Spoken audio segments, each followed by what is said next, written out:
are you doing today? I'm doing well, thank you. Okay.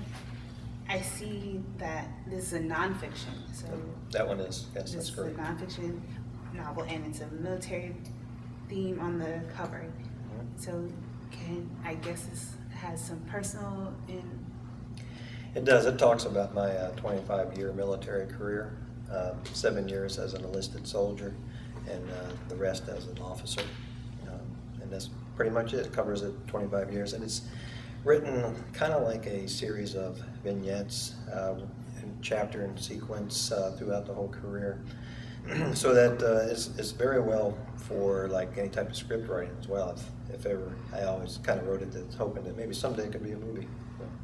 The title is Stone in the Sling. Where did that come about?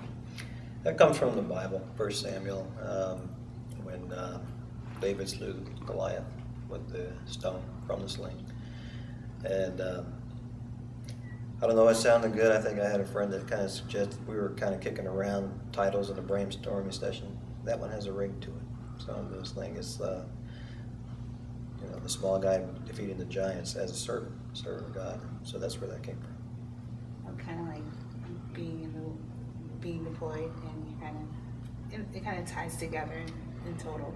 It does. The whole story, the whole 25-year career focuses on how God used me as a servant, and throughout all these different experiences, especially, for example, the Russian guy.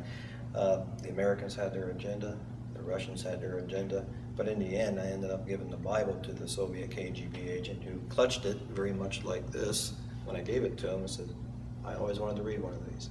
And this was just before the wall came down, and things were, the Cold War still at its height and the wall was still up, and so I thought it was a breakthrough at the time. And did you always want to write a book, or you just I did. As your experience went along, you just like, I need to write a book? I always did want to write a book, but as the experience went along, I knew I was adding a lot more stuff for us. So let's keep going, because more and more interesting things are taking place. So let's just see how this rides out to the end of the career, and there might be more. And sure enough, there was. Because at one time, my first initial thought, I want to write a book, was about the Berlin experience. But as we went along, and there was other things that happened, especially in Iraq, and there was more things to add. This particular one just kind of encompassed over the career overall with some highlights. Chapter 8, for example, talks about my time in Berlin when the wall was still up, and when I was approached by a Soviet KGB agent at checkpoint Bravo, and being the good American patriot citizen that I was, I reported it. And to my surprise, the American government wanted me to go ahead and meet with them and to find out, basically get some information. I did that, came back and reported it. They asked if they wanted to meet again. I said, yeah, he did.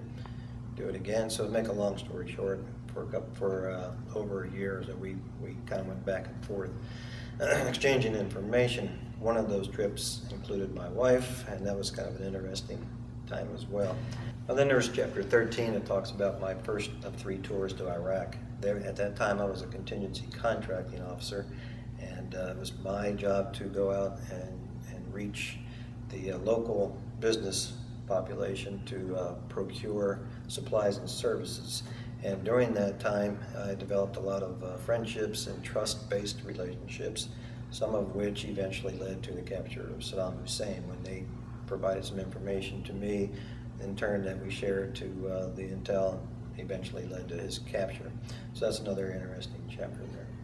Thank you for all your service, and thank you for sitting here and telling us about your book. Well, thank you. Greatly appreciate it. All right, thank you. Thank you for watching. For more author interviews, book reviews, tune into a Women's Fiction Book Club channel at juanitabooks.com. Don't forget to like us on Facebook and follow us on Twitter. See you next time.